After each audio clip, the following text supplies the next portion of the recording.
시편을 묵상하다 보면 하나님을 찬양하라, 하나님을 송축하라, 또 찬송하라 이런 표현들을 많이 접하게 됩니다. 수없이 접하게 된다 이렇게 말하는 것이 더 맞을 것 같습니다. 바로 앞 시편인 104편에서도 여호와를 송축하라라는 말로 시작했다가 또 여호와를 송축하라 하는 말로 끝마치고 있습니다. 하나님을 찬양하는 것이 사람의 본분, 사람이 땅에 살아가야 되는 이유임에도 불구하고 잘못하면 가장 식상한 말, 가장 공허한 말이 될 수 있는 것이 또 하나님을 찬양하라라는 그런 말일 것입니다. 의미에 대한 고민과 깨달음 없이 이 말을 사용할 때, 하나님을 찬양하라는 말을 사용할 때 그 말은 공허한 말이 되기가 쉬운 것이죠. 1절을 다시 한번 읽어보면요. 여호와께 감사하고 그의 이름을 불러 아뢰며 그가 하는 일을 만민 중에 알게 할지어다. 시편에서 자주 보던 표현이고 또 자주 보던 단어들로 이루어져 있습니다. 그래서 그냥 쉽게 읽고 지나치기 쉽습니다. 시편을 묵상할 때 늘 주의해야 하는 것은 시라고 하는 장르입니다. 문학 장르. 시라고 하는 문학 장르는 시인이 자신의 생각을 그냥 쭉 나열하는 방식으로 전개하지 않고 아주 함축적인 표현을 사용하는 것이 특징이지 않습니까? 그러니까 시를 묵상할 때에는 시인이 자기 머릿속에 있는 생각들을 다 나열하지 않았기 때문에 시를 읽는 우리가 상상력을 동원해서 그가 사용하지 않았던 표현들을 막 떠올려 보는 거죠. 그래서 시를 묵상할 때에는 상상력을 많이 발휘하는 것이 묵상을 잘하는 것이다 이렇게 말할 수 있고, 그렇게 묵상을 할 때 시편에 나오는 이 반복적인 표현들이 단지 식상하거나 공허한 그런 말들이 되지 않을 수 있습니다. 여호와께 감사하라라는 표현은 명령 내지는 강한 권면으로 들립니다. 그런데 우리는 감사하라라고 요구한다고 해서 저절로 감사가 나오지 않는다는 사실을 잘 알고 있습니다. 감사해야지 생각한다고 해서 감사하는 감정이 저절로 생겨나지 않는다 그런 말입니다. 누군가로부터 작은 어떤 선물을 받는다든지 아니면 마음의 선물이라고 할 수 있는 따뜻한 말 한마디를 듣는다든지 그럴 때 감사하는 마음이 저절로 생겨나게 되는 것이죠. 여호와께 감사하기 위해서는 받은 것들이 무엇인지를 잘 떠올려 보아야 됩니다. 하나님께서 우리에게 주신 것들이 사실상 많이 있는데 전부라고 말할 수도 있는데 그것이 무엇인지 잘 떠오르지 않으면 감사가 잘 나오지 않는 것이죠. 그러니까 하나님께서 우리에게 주신 것들을 빨리 또 깊이 있게 잘 떠올릴 수 있는 사람은 그만큼 하나님께 대해서 감사하는 것들을 많이 표현할 수 있게 되겠지요. 그래서 하나님께 감사하라라고 하는 이 표현은 하나님께서 우리에게 주신 것들을 깊이 헤아려 보라라는 요구와 사실상 다르지 않습니다. 하나님께 감사하십시오라고 하는 이 명령 내지는 강한 권면은 하나님께서 우리에게 주신 것들을 차근차근히 한번 잘 떠올려 보시면서 그것을 헤아려 보십시오 이런 요구인 것이죠. 그의 이름을 불러 아뢰며 그가 하는 일을 만민 중에 알게 할지어다. 그의 이름을 불러 아뢰다라고 하는 것은 기도를 떠오르게 만들어주고요. 또 그가 하는 일을 만민 중에 알게 할지어다라는 것은 전도와 관련된 어떤 활동을 떠올려 줍니다. 그런데 이 요구를 이행하기 위해서는 우리의 관심의 초점이 하나님께 맞춰져 있지 않으면 안 된다는 것을 금방 떠올릴 수 있습니다. 만민 중에 그가 하신 일, 하나님께서 하신 일을 알게 하기 위해서는 만민에게 그것을 전하기 위한 마음의 준비가 늘 되어 있어야 하는 것이죠. 우리는 전도하는 일도 그냥 되지 않는다는 사실을 잘 알고 있습니다. 요즘 우리 교회가 새생명 축제를 준비하고 있는데 다가감의 주간, 함께함의 주간 이런 것들을 정하는 이유가 무엇이겠습니까? 전도하는 일이 쉽지가 않거든요. 어떤 사람에게 접근해서 복음을 전하는 일이 쉽지가 않기 때문에 이런 과정들을 정해놓고 단계를 밟아서 그 사람이 자연스럽게 교회에 한번 나올 수 있게 만들려고 우리가 노력하고 있는 것 아니겠습니까? 누구에게 전해야 될지 또 어떻게 전해야 될지 내 마음속에 잘 정리가 되어 있지 않으면 전도하는 일은 결코 쉬운 일이 아닙니다. 무엇보다도 하나님이 전할 만한 분인가 내가 그 사람에게 전할 만한 분인가 하는 확신이 있어야 이 일을 할 수 있는 것이거든요. 그가 하는 일을 만민 중에 알게 하라라고 하는 이 요구는 사실상 이런 것이죠. 하나님께 초점을 맞추고 살면서 그분을 깊이 알라. 이것이 되지 않으면 만민에게 복음 전하는 일을 할 수가 없으니까요. 이 3절도 하나님을 찬양하라는 요구를 다양하게 표현하고 있는데 하나님에 대한 충분한 이해가 전제되어 있습니다. 하나님에 대한 찬양은 하나님을 얼마나 알고 있느냐 하는 것이 관건이다, 그렇게 말할 수 있습니다. 하나님을 많이 찬양하고 싶으신 분은 하나님에 대한 지식을, 하나님을 알기 위한 노력을 많이 하시면 되겠습니다. 우리가 어떻게 하면 하나님을 더 잘 알 수 있습니까? 신학을 공부한다고 해서 하나님을 더 잘 알 수 있는 것이 아니고 하나님과 만나는 시간, 교제하는 시간을 많이 가질수록 하나님을 더 많이 알 수 있다. 그렇게 시인은 말하는데요. 4절에서 6절 말씀 우리 다시 한번 읽어보겠습니다. 여호와와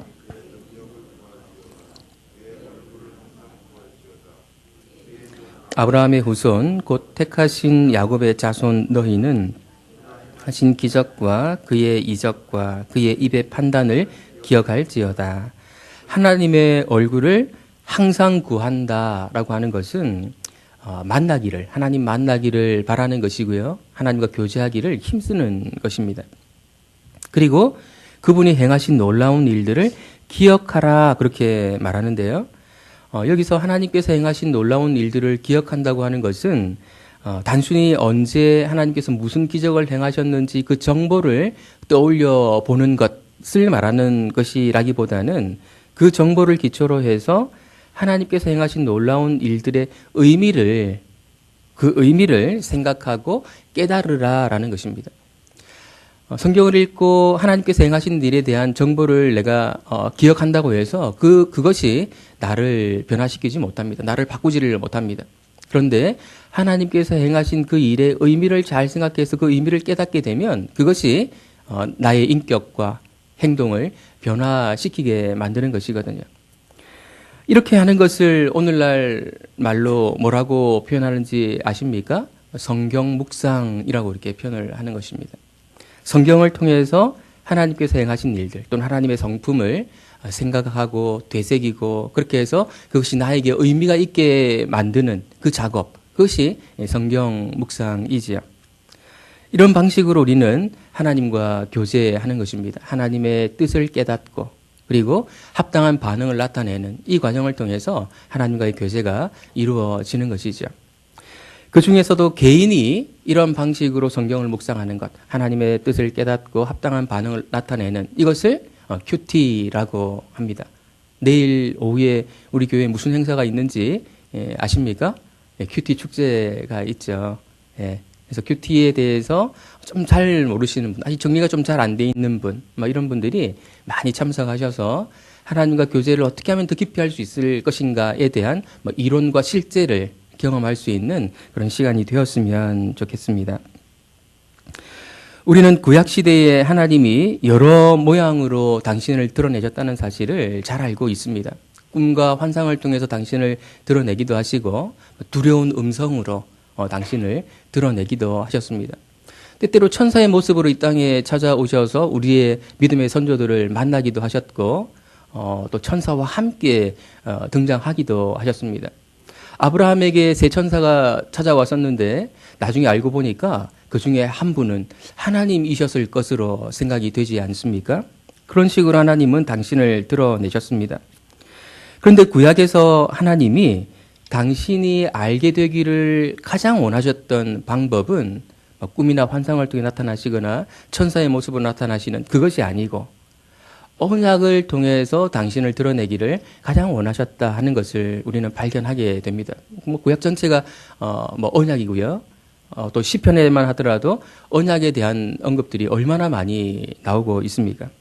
언약이라는 방식을 통해서 하나님은 당신을 알리기를 기뻐하신다는 것을 우리는 성경을 묵상하면서 알 수 있게 됩니다. 천사를 직접 보지 못했다고 나는 왜 구약의 많은 사람들처럼 하나님의 음성을 직접 듣지 못하는 것일까? 이렇게 하지 못했다고 해서 아쉬워할 필요가 없습니다. 하나님께서 당신의 백성들에게 알리기 가장 원하시는 방법은, 또 기뻐하시는 방법은 언약을 통해서 알리기 원하시는 그것이기 때문에 그런 것이죠. 언약을 통해서 하나님을 안다고 하는 것은 하나님께서 당신의 백성들에게 어떤 약속을 주시고 하나님이 그 약속을 어떻게 이루어 가시는가 하는 것을 알게 하시는 것입니다. 하나님이 약속을 정말 잘 지키시는 분이시구나 라는 것을 깨닫게 만드는 것, 그것이 언약을 통해서 하나님을 알게 되는 가장 쉬운 말이라고 할 수 있겠습니다. 아브라함을 비롯한 족장들에게 주신 약속의 핵심은 가나안 땅을 주시겠다는 것이었습니다. 우리 8절에서 11절 말씀 우리 같이 한번 읽어보겠습니다. 그는 그의 언약 곧 천대에 걸쳐 명령하신 말씀을 영원히 기억하셨으니 이것은 아브라함과 맺은 언약이고 이삭에게 하신 맹세이며 영원한 언약이라. 이르시기를 내가 가나안 땅을 내게 주어 너희에게 할당된 소유가 되게 하리라 하셨도다. 이후에 언급되는 이스라엘의 역사는 하나님이 얼마나 신실하게 당신이 주셨던 이 약속을 이루어 가셨는가 하는 것을 보여주는 이야기다, 이렇게 볼 수 있습니다. 하나님의 약속이 이루어져 가는 일에는 수많은 고비들이 있었습니다. 겉으로 볼 때는 하나님께서 혹시 잊어버리신 거 아닌가 그런 생각이 들게 만들기도 하지만 사실은 그것이 아니고 모든 원인은 인간의 연약함에 있고 또 인간의 죄로 인해서 자연이 훼손된 데 있고 사람들 마음속에 죄악이 가득한 데 있었던 것이 사실입니다. 그 중에 한 가지, 고비들 중에 한 가지가 이 시에 소개되고 있는데요. 12절에서 15절 말씀 우리 같이 한번 읽어보겠습니다. 그때에 그들의 사람 수가 적어 그 땅의 나그네가 되었고 이 족속에게서 저 족속에게로 이 나라에서 다른 민족에게로 떠돌아 다녔도다. 그러나 그는 사람이 그들을 억압하는 것을 용납하지 아니하시고 그들로 말미암아 왕들을 꾸짖어 이르시기를 나의 기름 부은 자를 손대지 말며 나의 선지자들을 해하지 말라 하셨도다. 아브라함은 그 시대에 가족 공동체의 족장이었습니다. 사실 그 정도의 규모로는 가나안 땅을 차지한다고 하는 것은 상상할 수도 없는 일이었습니다. 가나안 땅을 차지하기에는 너무나도 약했던 것이죠. 우리는 아브라함이 기근 때문에 애굽에 내려갔던 사실을 잘 알고 있습니다. 근데 애굽에 내려가서 무슨 일을 당합니까? 약속의 후손을 낳아야 되는 아내 사라를 바로에게 빼앗길 뻔하는 그런 위기에 처하게 되죠. 물론 하나님께서 아주 극적으로 개입하셔서 그런 일들이 일어나지 않게 하시고 오히려 그들이 많은 물질을 가진 채 가나안으로 복귀하게 만들어 주십니다. 그 뒤에도 유사한 경험이 한 번 더 있었습니다. 역시나 사라의 그 미모 때문에 발생했던 문제라고 말할 수 있는데요. 그랄 왕 아비멜렉에게 마찬가지로 사라를 잃을 뻔한 그런 위기가 있었는데 이번에도 마찬가지로 하나님께서 극적으로 개입하셔서 그 일이 일어나지 못하게 만드신 일들입니다. 요즘에 우리가 창세기를 주일마다 묵상하고 있기 때문에 얼마 전에 묵상했던 그런 내용들이죠. 시인은 이 사실을 언급하고 있는 것입니다. 아브라함이 위기를 맞게 되었던 것은 그가 잘못된 선택을 한 탓도 있지만 그들이 너무 약했기 때문이었습니다. 그럼에도 아브라함이 놀라운 방식으로 위기를 극복할 수 있었던 이유는 무엇입니까? 하나님께서 아브라함과 맺은 언약 때문이었습니다. 하나님께서 아브라함과 그의 후손들에게 가나안 땅을 주시겠다고 약속하셨기 때문에 그 약속을 지키기 위해서 하나님이 아브라함을 그 정말 말도 안 되는 어려운 상황 가운데에서 건져내셨던 것이지요. 약속을 평소에 잘 안 지키시는 분들이 계시다면 하나님의 이런 모습을 보면서 자신의 태도를 바꿀 필요가 있습니다. 하나님은 약속에 신실하신 분이시거든요. 그러나 하나님을 약속을 못 지킬까 봐 안절부절 못하시는 분으로 취급하는 것도 곤란합니다. 16절 말씀을 보시면요.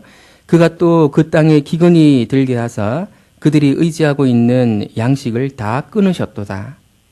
오히려 하나님이 기근을 주셔서 양식이 끊어지게 만드는, 그래도 그들이 의지할 것이 없게 만드는, 그래서 가나안 땅을 떠나게 만드는 이런 일들을 계획하고 실행하십니다. 아브라함의 손자 야곱의 때에 있었던 일인데요. 하나님은 가나안 땅을 주시겠다는 약속과 정반대되는 행동을 하시는 것처럼 보입니다.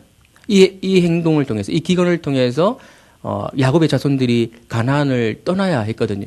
어떤 경우에는 하나님께서 당신의 약속을 이루어 가시는데 겉으로 드러나는 모양은 그 약속이 이루어지는 것과 정반대되는 것 같은 그런 현상이 일어나기도 한다는 것이죠. 시는 그 사실을 지금 이야기하려고 하는 것입니다.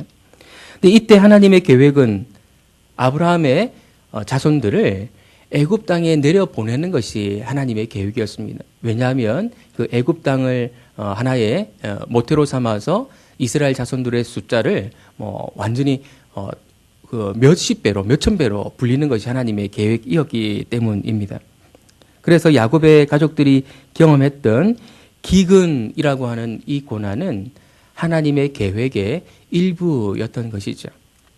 그 당시 야곱은 그런 일을 꿈에도 생각하지 못했을 것입니다. 사실 오늘 이 시는 포로기에 처해 있는 이스라엘 백성들에게 주어진 시인데요. 그들에게도 이것은 동일하게 의미가 있었을 것입니다. 하나님은 하나님의 계획을 이뤄가는 과정에서 당신의 백성들이 때때로 공경에 처하기도 하신다. 그렇기 때문에 우리가 포로 생활을 경험하고 있지만 우리가 하나님의 언약을 잊지 않는다면 하나님은 우리를 회복시켜 주시는 그런 계획을 갖고 계실 것이다. 그것을 알려주는 것이죠. 오늘 우리에게도 동일한데요. 우리는 유사한 경험을 할 수 있습니다.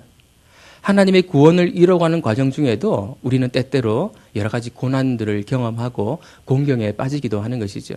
이것을 경험할 때 내가 하나님의 구원과 멀어지는 것 아닌가, 구원을 잃어버리는 것 아닌가 하는 두려움을 경험하기도 하지만 이스라엘의 역사를 볼 때 때때로 하나님은 그런 공경을 사용하셔서도 우리를 구원에 더 가깝게 만드시는 분이다라는 것을 깨닫게 될 필요가 있는 것이죠. 하나님의 계획을 꿈에도 생각하지 못했을 또 한 사람이 있었습니다. 누굽니까? 요셉이라는 사람이죠. 17절에서 23절에 나오는 내용은 우리가 잘 알고 있는 요셉 이야기를 간략하게 소개하고 있는 것입니다. 우리는 요셉이 어떤 고난을 당했는지 잘 알고 있습니다. 가장 사랑받던 아들이 형들의 미움을 사서 애굽에 팔려가는 노예 신세가 됩니다. 사랑받던 아들이 노예가 된 것만 하더라도 너무 억울했을 것인데 그곳에서 또 누명을 쓰고 억울한 옥살이를 경험하게 되죠. 아마 또 가장 낮은 자리에 처하는 것이 무엇인가 하는 것을 요셉이 경험했을 것입니다. 요셉은 자신이 왜 그런 말도 안 되는 억울한 일을 당해야 했는지 그 당시로서는 이해하지 못했을 것입니다. 우리가 종종 우리가 당하는 경험들 또 당하는 고난들을 이해하지 못하는 것처럼 말이죠. 그러나 때가 되자 하나님은 요셉을 높이셨습니다. 애굽이라고 하는 큰 나라에서 바로 다음 가는 통치자가 되게 하신 것이죠. 그리고 온 땅에 기근이 찾아오고 그 기근 때문에 양식을 구하기 위해서 요셉을 애굽에 팔았던 요셉의 형들도 애굽으로 찾아왔습니다. 요셉을 찾아왔습니다. 그제서야 요셉은 고난의 의미가 무엇인지, 하나님께서 자신에게 그 고난을 주셨던 그 의미가 무엇인지를 깨닫게 됩니다. 그것은 그의 가족들을 구하기 위함이었고 기근 때문에 죽을 수 있었던 온 땅의 백성들을 구원하기 위함이었다는 것을 말이죠. 한 사람의 고난을 통해서 세상을 구원하신 일은 예수님의 사역의 예표가 됩니다. 예수님의 사역을 이어받은 교회와 성도 역시 고난당함으로 세상을 구원하는 일에 쓰임받을 각오를 해야 하는 것이죠. 우리가 새생명 축제를 준비하면서 때때로 모욕을 경험하기도 하는데요. 이것은 세상을 구원하기 위한 고난의 하나다 이렇게 받아들이시면 됩니다. 24절부터 44절에 나오는 내용은 애굽에서 인구가 불어난 이스라엘 백성들이 드디어 출애굽을 하고 그리고 가나안 땅을 하나님의 약속대로 물려받는 그런 내용을 소개하고 있습니다. 하나님께서 아브라함에게 하셨던 언약, 곧 약속이 성취되었다라는 내용을 소개하고 있는 것이죠. 이것은 내일 본문인데요.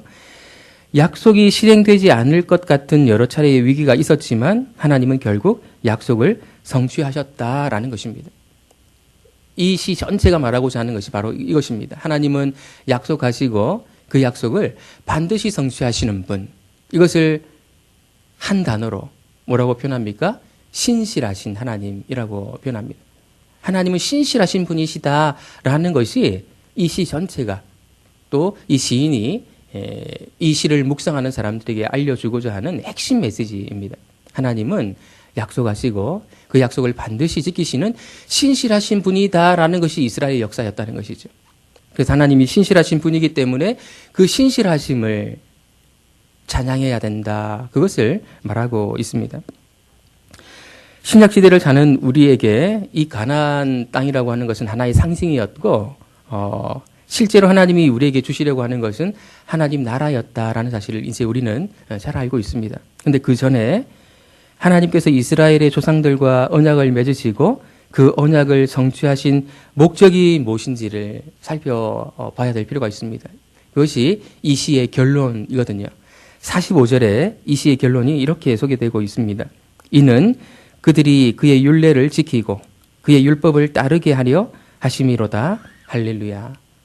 하나님께서 여러 가지 고난을 주시고 또 가나안 땅을 주시겠다고 말씀하신 그 약속이 결국에 성취되게 하시는 이 일들을 통해서 의도하셨던 하나님의 목표, 하나님의 백성을 향한 하나님의 목표가 무엇인가 하면 결국에 하나님의 뜻을 따라 사는 백성 만들게 하시려고 이 모든 일들을 계획하셨다는 것입니다.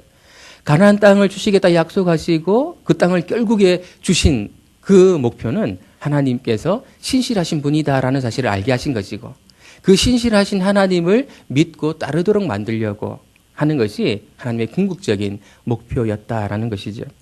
이것은 예수 그리스도를 통해서 궁극적인 목적을 이루신 지금도 마찬가지입니다. 하나님께서 우리를 예수님 안에 두신 것은요, 우리를 죽어서 단지 천국 가게 만드시려고 하는 것이 아니고 이 땅에 사는 동안 하나님의 뜻대로 사는 백성 만드시려고 그렇게 하신 것이거든요. 그리고 이미 우리 마음속에 천국을 주신 그 이유인 것이거든요. 이런 백성이 되는 것, 하나님의 뜻대로 이 땅에서 살아가는 것, 그것이 진짜로 하나님을 찬양하는 것입니다. 그렇게 사는 것이 이 시편의 내용을 실제로 이루어 드리는 것이죠. 하나님을 알아갈 뿐 아니라 하나님이 의도하신 바, 하나님의 뜻을 따라 살아가는 하나님의 백성됨으로 하나님을 찬양하는 그런 저와 여러분 되시기를 예수님의 이름으로 축원드립니다. 기도하겠습니다.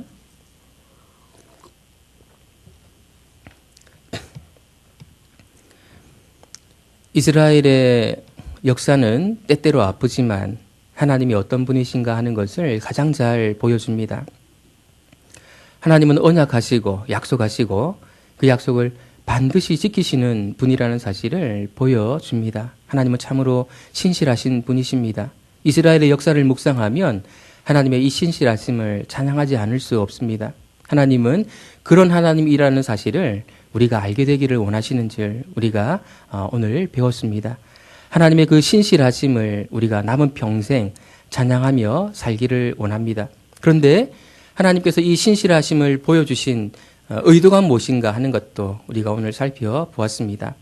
하나님의 신실하심을 알고 결국 하나님의 뜻대로 사는 이 땅에서 살아내는 그런 백성 만드시려고 이 모든 일들을 계획하셨다는 사실을 우리가 알게 되었습니다.